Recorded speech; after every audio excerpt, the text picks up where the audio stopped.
A popular tool for building your own Cisco Labs just got better. Watch this video to find out how.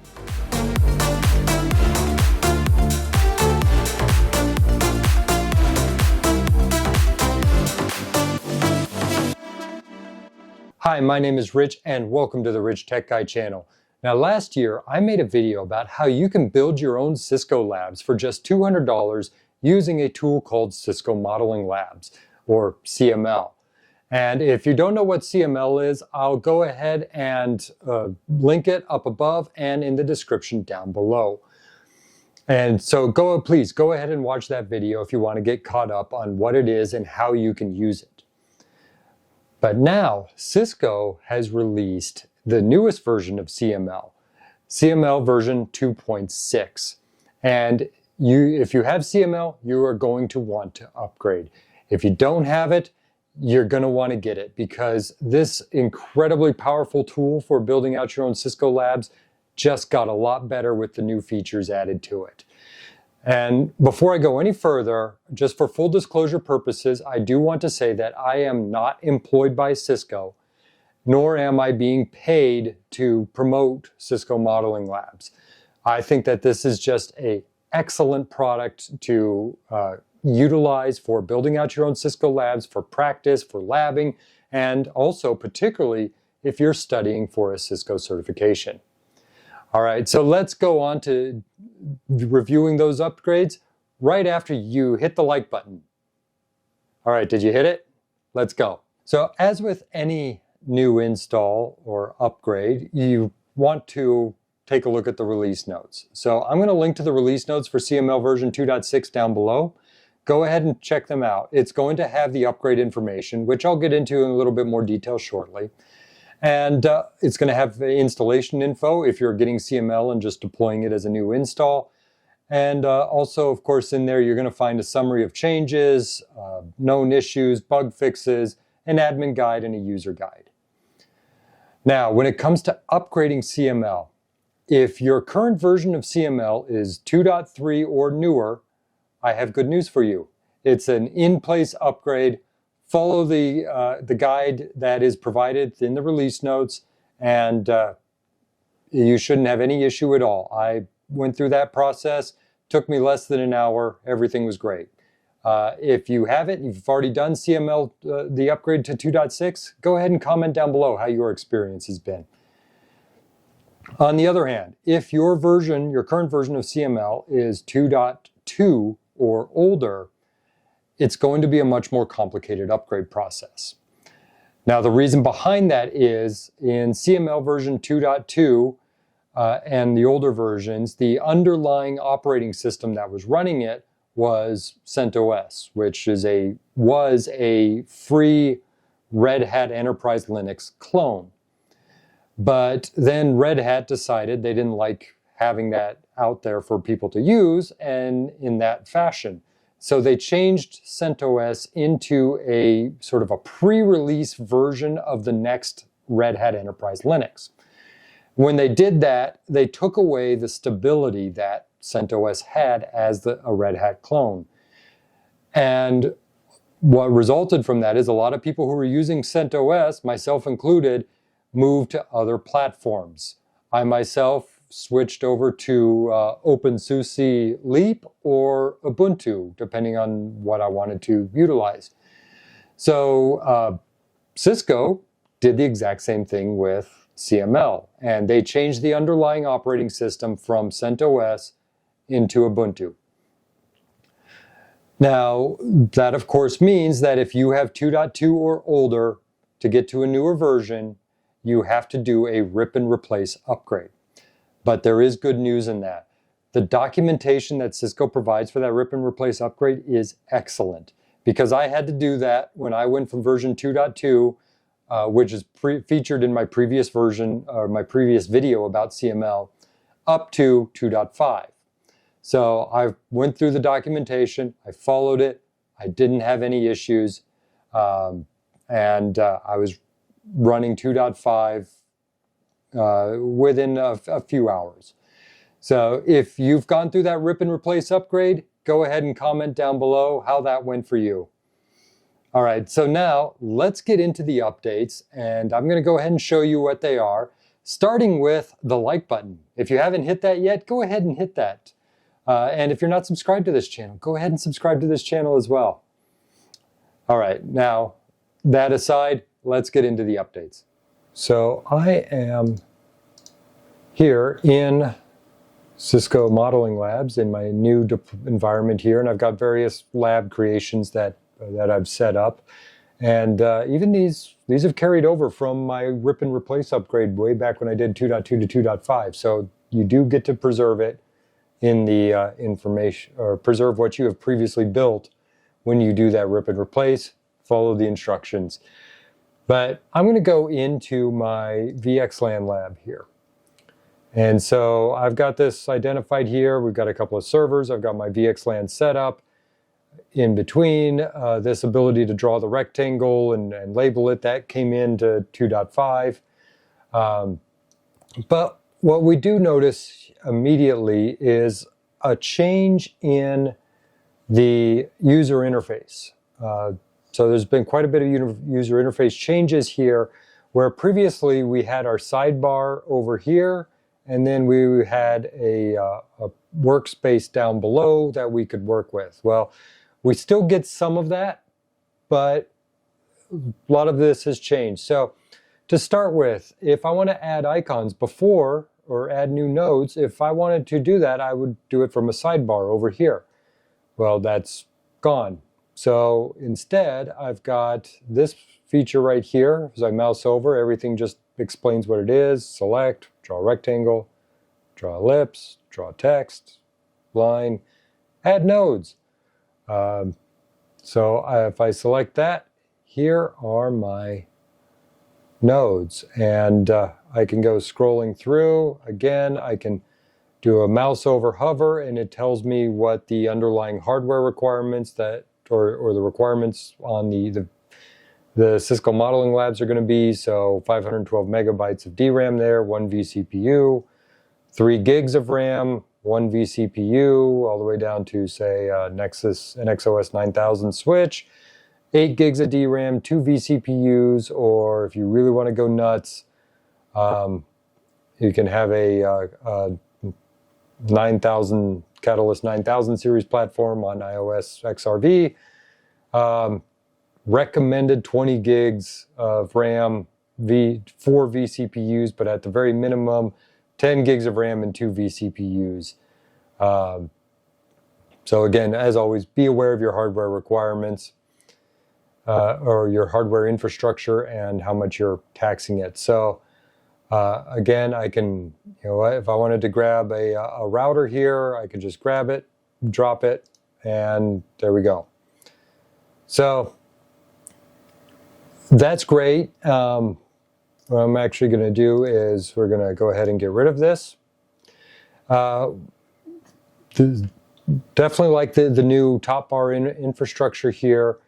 Now, the other thing we've got here is, we've got our, you can do your canvas settings. So you can say if you want to display the grid or not.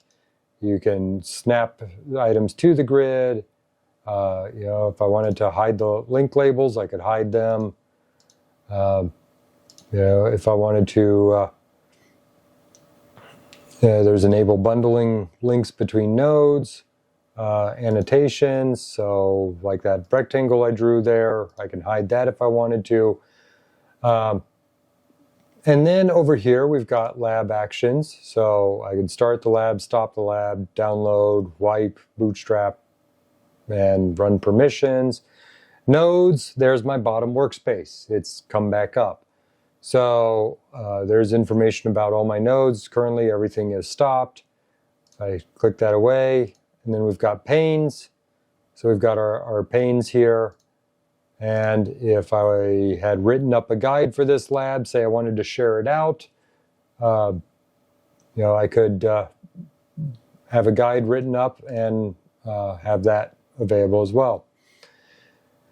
Now, moving on to the next thing here. So if I click on a particular node, there's my sidebar. So all of this stuff used to be in the workspace down below. So starting the node, wiping, cloning, going over the connectivity, the links, the current configuration on it, what the interfaces are. If I wanted to add some more interfaces, things like that. So that's now in the new sidebar space. Okay. So I can go and I could click start and just start up this one node. But what I'm going to do actually is I'm going to talk about the multi-select action menu. So that's one of the other features that's come in about it. And so if I were to select multiple items by holding down Shift or Control as I select them, I get multiple items here. And what I can do now is I can right-click anywhere on here and I get this multi-select action. This is really good because, like say here, this Start Lab. Now, while I know my hardware infrastructure can handle running 3 Nexus 9000 series switches, I also know that the startup process is very CPU intensive, and I can only start 2 of them at the same time. If I were to try to start up this entire lab at the same time, I would overtax my underlying hardware. So this is where I can select multiple items, and like I said, right-click anywhere, and now I can just say, start these items. So now I've got these 2 are starting up. Again, I'm going to right-click anywhere, and over here I've got the console. So I can bring up the 2 consoles, and they'll pop in together. What I can also do on the workspace down below is I can create another console tab, and so I can grab this one and move it over and open the console here. Well, it may not open just yet as it's still doing the boot process, but we'll let it play out. And what will happen is I can now get the side-by-side console displays, whereas previously, I just had to cycle through the tabs. But now, let's say you're with a Nexus switch, you're setting up VPC, and you want to have multiple, or you want to be able to see the configuration and line it up on both sides. It's a lot easier to do that. The other thing here is, as I click off of that, and it's, well, all that fun in the demo. Okay, well, let's just reload the page here. We can go right back into that. Okay. Notice it also just resized it because I had the lower pane up, so it just resized the lab to fit the new available workspace. So yeah, that's actually the image signature verification failed. That does tend to happen when it's booting up. So yeah, as I said, we've got the 2 side-by-side panels here. Another great feature here, like if I right-click on a particular node, I get an action menu for just the node. So like this unmanaged switch, one of the great features that I like here is the ability to show or hide links, because I've got all these links here from the unmanaged switch out to my external connectivity, so that way I can play around with it as if it was real equipment. So that's, but you know what, maybe for the lab I don't want that visible because it just tends to clutter up the view. So, and it's telling me high system load, there's a lot going on there, so I can go ahead and hide the links and make all that disappear. And there's also another way you can go about that, and that's just double click on the item. You'll get the message or the sidebar there. And there we go. So while that's booting up, the next, one of the things I've just went into there was the right-click context menu, and then of course we've got the panes. Definitely showing you all of that stuff. Now, for another thing I'm going to show you is, let's say I wanted to add another node. I want to grab a router, drop it in here, and then later on, as I've built out the lab, I'm like, you know what? I don't really need that router. So just bring up some keyboard shortcuts that have been introduced. I can click on that, I hit delete, and I get the delete dialog. So I can get rid of it. Okay. You know, there's also, let's say I wanted to put a connection between these two switches to maybe play around with doing a VPC inside of a VXLAN. All right, so what I can do now is I can hit Alt and C, and it gives me a connection dialog. So I can select the two switches here, and I can find, say, the interfaces. Let's say I want to go ETH10 on both of them, and create a link. Okay, so there, I've just created that link. And, you know, of course, there's the old-fashioned way here where I can do add link, and I can just drag from one over to the other, and then select the interfaces. Of course, since I was trying to do a VPC, I need to create a port channel, so I can create that second link, and there it is. Okay. But you know what, maybe no, now I've done doing the VPC, I want to get rid of that, go back to my regular VXLAN environment. Again, I can just click the link and delete and get rid of it. All right, and then there's also a way now to add bulk nodes. In the add node dialog, there's drag and there's bulk. Well, there's another way, and that is through Alt-N, and that brings up the bulk dialog messaging. So let's say I wanted to just add some layer 2 switches. So I wanted to add a few of those. Let's say I wanted to drop 2 of those off of each of my VXLAN leafs. So I want to add 4 total. And I can even set the placement and offset if I wanted to. But I do have to give them a name. So let's just say switch. I'll put a dash here. And there we go. I click add. And there we have it. It just added 4 switches. All right, so I can just now go ahead and drag them here, and I can run connections. So I can either do like the old-fashioned way there, create the, oh, whoops, that was, still had the old nodes there for some reason, but okay, let's add that link, go back in there. Source and target to create link. For some reason it's selecting the two 9000s. That's interesting. Huh. Might have to go looking through those release notes for a bug issue. But let's try Alt-N. So I can, not Alt-N, Alt-C. So we can try, okay, I've got switch 0 to Nexus 9000 0. All right, we're going to go ahead and select that, and there we go. There's my link created. All right, and so maybe now I want to move that over and so on and so forth. So just quick high-level overview of the actions and everything going on with the changes of Cisco Modeling Labs. All right, do you use CML? If so, go ahead and comment down below about your experience, or if you're planning to upgrade, or have you upgraded? How did that go for you? And if you don't have CML, as I said at the beginning of this video, I do think this is an excellent tool for building out labs, practicing, and especially if you are studying for a Cisco certification.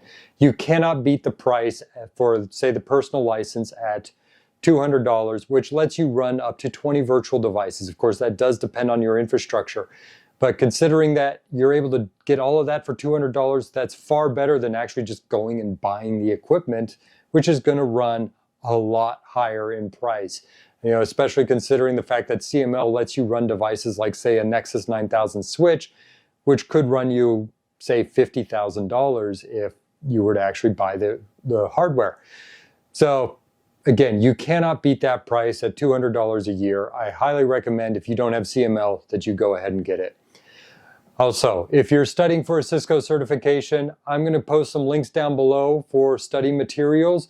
These are going to be affiliate links, so do with that information what you will. And also, you've made it this far, so please go ahead and hit the like button. If you're not subscribed to this channel, hit the subscribe button as well. And as always, keep learning, keep improving, keep studying. I will see you in the next video.